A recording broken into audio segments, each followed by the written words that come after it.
Hi, my name is Ismael Triviño. Welcome to the Millennial Way Show, where powerful minds and bold stories shape the conversations of our generation.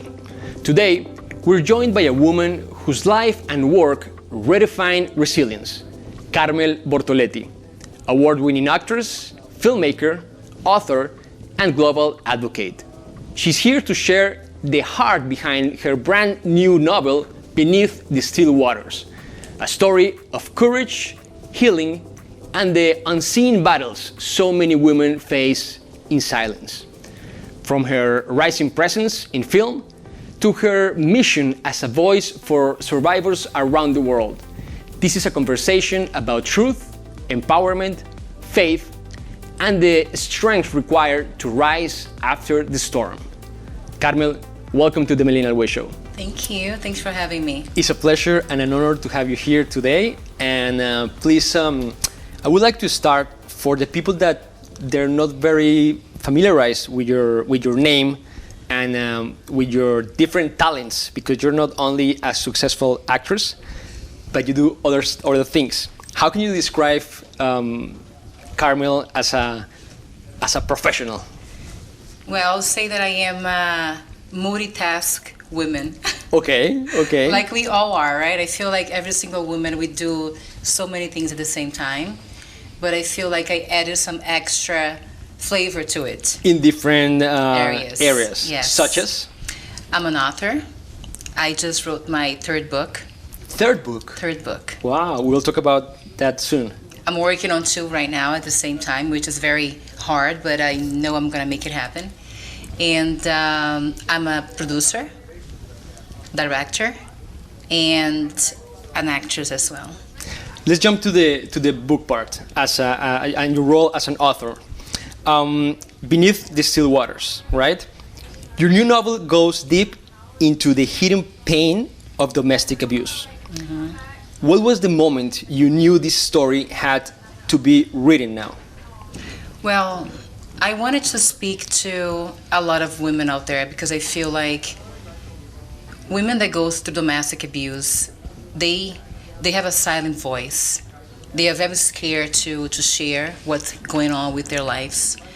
Not just because of the judgment, but because of the toxic relationship that ended up being into it. And it's so hard for them to leave. So at the same time that they're looking for help, they can't help themselves.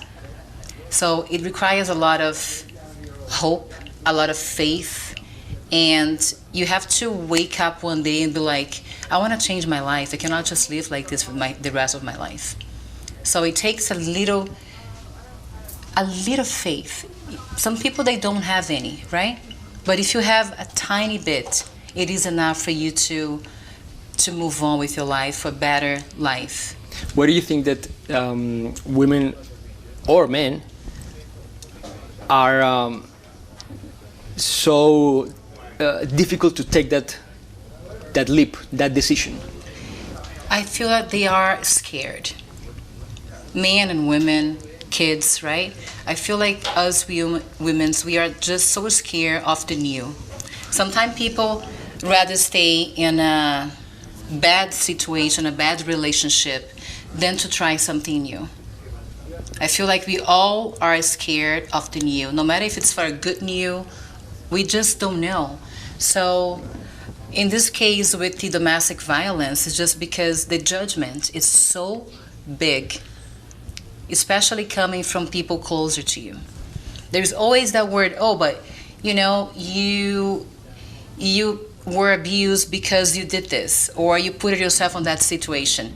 I don't feel nobody in the world wants to be abused, right? They don't want to be physically abused, they don't want to be emotional abused, psychological abuse. They don't. So, but still, they feel so scared of the judgment that they rather stay where they are at than to leave. Going to your book, the title, Beneath the Still Waters, you've said the title is actually a metaphor, that still waters can hide storms. What storm from your own life shaped the emotional truth of the book? Well, many. I feel like a lot of times we put a facade to hide what it's really happening with our lives, right? First of all, because we don't want people to know. And second of all, again, we are scared of speaking the truth. And the book, it is Beneath the Water. It is a subliminal message that you can see the water is very calm, right? But you don't know what kind of monsters and what kind of situations, storms are going underneath the waters, right? So I feel like everybody has a little thing going on in their lives that only you that is living it know what's really happening. Last question about the book. What do you hope women who read this novel, especially those in silence, feel or realize for the first time? I want them not to be scared, and I want them to speak out. I want them to know that there is hope for better life. They just need to be open to it. I love it. There's another area of your life, of your work, which is your advocacy. You're a survivor, a mother, and now an outspoken advocate. What did healing really look like for you behind the scenes? Well, healing is very lonely. When you heal, you cannot depend on somebody else to help you with. So healing is a very long and lonely process. So you have to understand that when you are going to heal a wound, a scar, that nobody's going to save you but yourself. So you have to be mentally and emotionally prepared. That's going to be a very lonely, long road. Wow. In your advocacy work, what is the most misunderstood reality about domestic abuse that you wish society would finally confront? That nobody in the world wants to be abused. That's the problem. A lot of people think that that person was abused because that person put themselves in a situation that made them be abused. But no, nobody wants to be abused.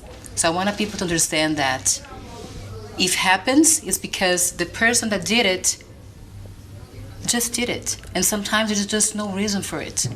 So the person that's actually abusing someone is the one that has to be treated, because that person is definitely sick, right? Agree, totally agree. You're being honored as the Personality of the Year 2025 for your impact on women and families. What does this recognition mean to you on a personal level? Oh my God, it means so much, because coming from Brazil, from like a very small city and a regular family, my daddy owns a restaurant, my mom was just like a mother, you know, raising 3 kids as well. So leaving Brazil to be able to explore the world and living other places and being through so much in my life and being here now was something that I never thought in my life was going to be possible when I was young. I never pursued to be a model, never pursued to be an actress, I never thought in my life was going to be the position that I am right now. So I just feel so blessed and so grateful that I am, and I'm able to prove to other little girls that actually dream about it, and they think, oh my God, but how am I going to get out of my house? How am I going to be living this dream? If I'm here, if I was able to leave a very small city of Brazil and now be able to, you know, raise 3 beautiful kids and be living the dream that I wanted to live. Actually, I'm not there yet, but I'm You're just starting. I'm just starting. I'm working towards it. But if I'm able to be here now, I want every other girl to know that they can make it too, because I'm not different than anyone. At what age did you left Brazil? At 13 years old. 13? Yeah. And which city was it?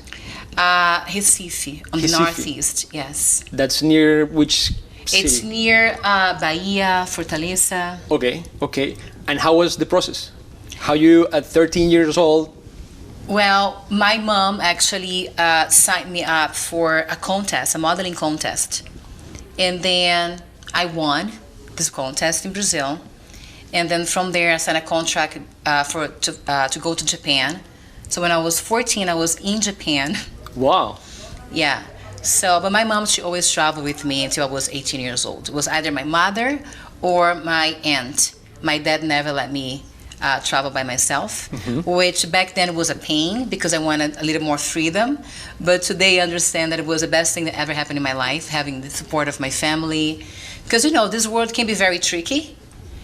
Things come very easily for you. So you don't have if you don't have a family-oriented base, you can get lost very, very, very fast. And for those, you just mentioned, you will look to empower and embrace these the kids that if you made it, they can make it. Three keys, three tools that they should have or embrace to follow that dream. Well, first of all, believe in yourself. Don't let anyone else tell you no or say that you're not capable of, because you are. Second one, consistency. You cannot just dream. If you just dream, you're just going to be a dreamer, right? But if you dream and if you put your work, consistency, there is no other way but you're going to get there. Consistency is the key. Consistency is the key. Persistency, consistency, hard work, and believe in yourself.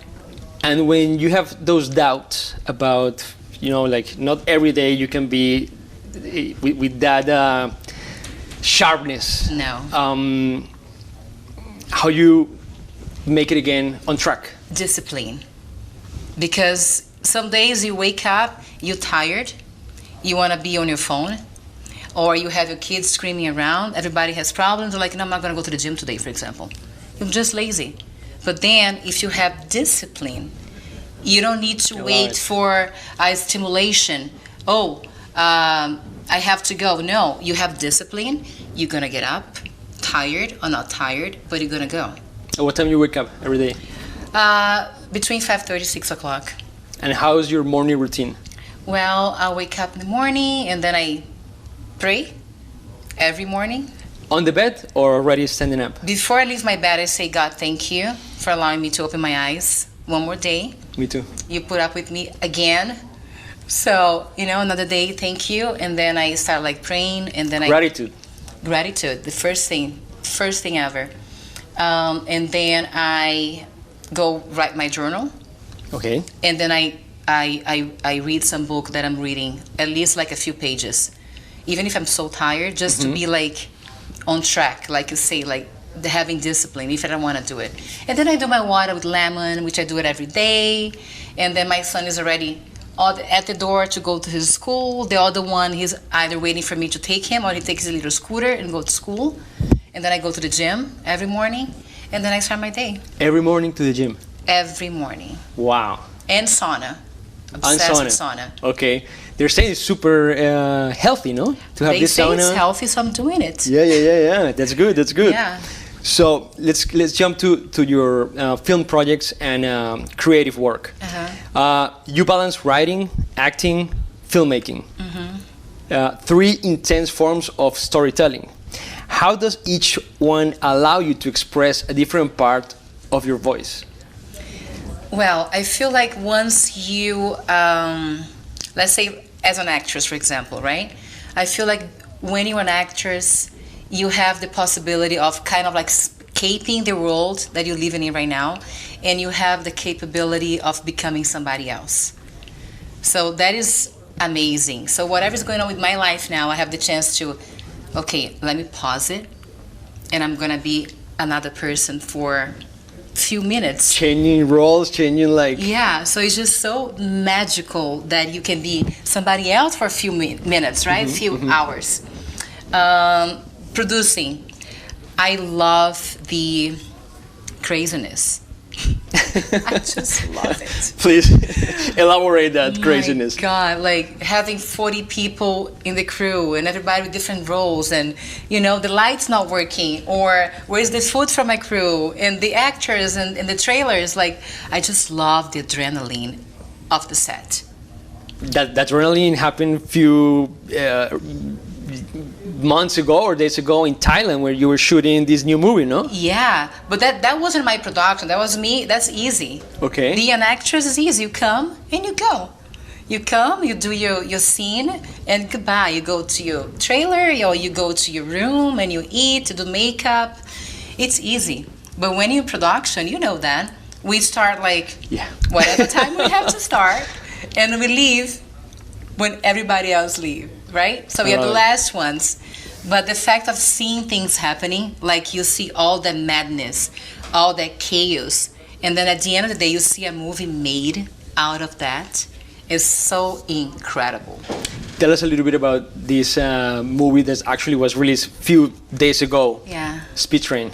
Oh, I loved it. It was the first time in my life that I was able to fight in high heels. It was a crazy fight. It was I crazy. saw a little bit of the scenes, and it was you were trained. How was the process? We had a coach, a stunt coordinator, which he was amazing. All the scenes were by yourself. Yeah, I was my own stunt. Yeah, I was myself. I was my own stunt. I did it all, and I didn't even know how to punch a person. So it was so funny for me. It was hard. I'm not gonna lie. And seeing my colleagues like Nikki Whelan and Scout Taylor Compton, like fighting the way they fight. Those girls, they kick bad guys. Like they are so amazing, professional, and they fight like a professional. In the meantime, I was struggling how to punch. I didn't even know how to do like punches and kicks, but I got it. At the end of the day, after struggling a lot with my stunt coordinator, I did it. And my director, Ryan Francis, he was incredible patient with me. So he was like, Carmel, take your time. Let's do it again. Let's do it again.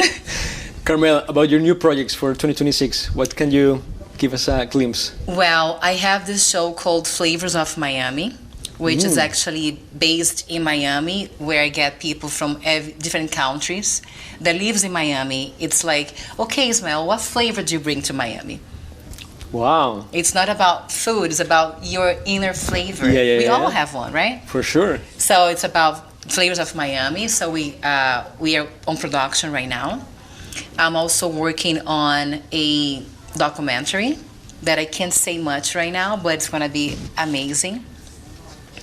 So I have a few projects going on, and I'm turning my book, Beneath Still Waters, to a TV series. Wow. And the book, we can find it on Amazon, right? It's on Amazon. It's on Amazon. Yes. Perfect. 2 more questions, and I really appreciate your time. Faith, resilience, and purpose. Let's go into those topics. You talk a lot about the power of faith and resilience. What kept you grounded during your most difficult season, and what keeps you grounded today? God. It's only one word for me. He keeps me grounded. He reminds me every day that there is a higher power than me, that I'm here just to do whatever he wants me to do. Amazing. For women listening and watching this interview who feel like they're beneath the still waters right now, what's one message you want to speak directly into their hearts? That your life is just about to begin. Don't stay in a life that you're not happy, that you're not content. You are worth to be happy and to live the life that you wish for. There you have it, the one and only Karmel Bortoleti on the Millennial Way Show. Carmel, it was a pleasure and an honor to have you. Thank you very much. Thank you. Thank you so much. Appreciate it.